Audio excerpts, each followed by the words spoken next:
संसार को भूलने का। नींद में जो सुख मिला, तमोगुण स्थिति में जाने पर आप संसार को भूल गए 5-6 घंटे, तो आप कितने फ्रेश होके रखते हैं, हाँ बहुत अच्छा। क्यों? क्योंकि 6 घंटे संसार को भूल गए। अगर वही 6 घंटे तुम्हारी भगवदाकार स्थिति में संसार को भूल गए तो उसे समाधि कहते हैं। तमोगुण में नींद हो तो उसे निद्रा कहते। तमोगुण में लीन हो गए तो निद्रा। जो जागृत अवस्था में संसार का चिंतन छोड़कर प्रभु में ऐसा तल्लीन हो गया जैसे गाढ़ निद्रा, उसी को समाधि कहते हैं। संसार का चिंतन छोड़ना ही भगवत मार्ग का मूल कारण। मूल भगवत मार्ग कैसे मिलता है? जितना संसार का चिंतन छूटा, भगवत स्मरण हुआ, उतने ही भगवत मार्ग में। अब हम कैसे भगवान का स्मरण करें? हमने भगवान को देखा नहीं। देखा है भगवान? नहीं देखा। और उनका स्मरण करना है तो गुरु हमें नाम देते हैं, चाहे प्रणव हो या राम कृष्ण हरि, वो भगवान का नाम। अब हम नाम चिंतन इतना करते हैं कि जगत का चिंतन छूटे, तो उठते बैठते चलते फिरते क्रियारत भगवान अर्जुन को मामुनिस्मर युद्ध च, मेरा स्मरण और युद्ध माने अपने कर्तव्य का पालन। नाम जब से सब कुछ हो जाएगा। जैसे कई दिन का आदमी भूखा हो और उसके सामने भोजन रखो और एक कवल पावे, तो एक कवल भूख मिटाने का काम कर रहा है ना, पर पता नहीं चलेगा। पता तब चलेगा जब आधा पेट हो जाएगा। नहीं, एक कवल पवा के छीन लो तो कहेगा इससे तो अच्छा ना ही देते तो अच्छा था। ऐसे ही जब आधा पेट हुआ तो अब उसको लगेगा खीर कैसी, रोटी कैसी और कढ़ी कैसी, दाल कैसी। स्वाद तब आएगा जब आधा पेट।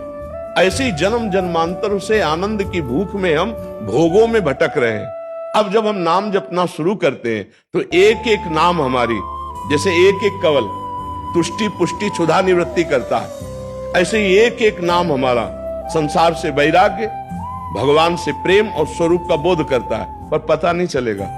पता चलेगा जब आधा पेट हो, कम से कम 12 घंटा हमारा तदाकार भजन हो, तब हमें पता चलेगा कि नाम में क्या स्वाद है। नाम से सब कुछ प्राप्त हो जाएगा।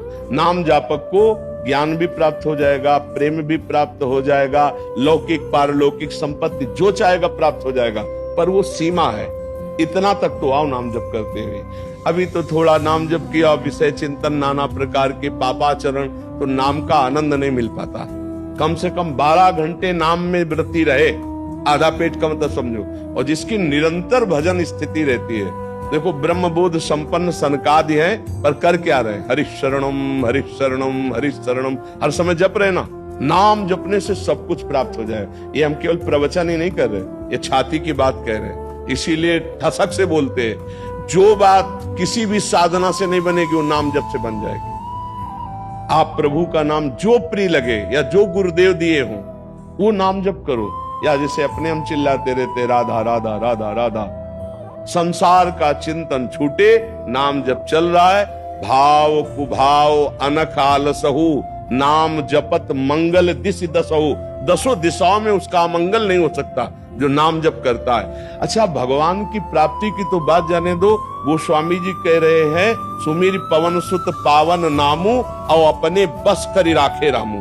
राम राम राम राम जप करके हनुमान जी ने राम जी को अपने अधीन कर लिया। बताओ, नाम जापक नामी को अधीन कर लेता है। जैसे डोरी हमारे हाथ में हो तो पतंग चाहे जहां उड़ रही हो उसको हमारे पास आना पड़ेगा। खींचते जाए डोरी, और डोरी छोड़ दो तो पतंग नहीं पकड़ सकते। डोरी है नाम, पतंगो यथा तो हम अनुभ्राम में माना। डोरी है नाम और भगवान है पतंग। हम नाम जप कर रहे हैं, मानो प्रतिपल भगवान के समीप पहुंच रहे, भगवान हमारे समीप आ रहे। राधा राधा राधा राधा, राम राम राम, हरि हरि कृष्ण। जो नाम प्रिय हो भगवान का, निरंतर नाम जप करो, इससे सब कुछ हो जाएगा। सब कुछ। नाम के समान कोई पुण्य नहीं।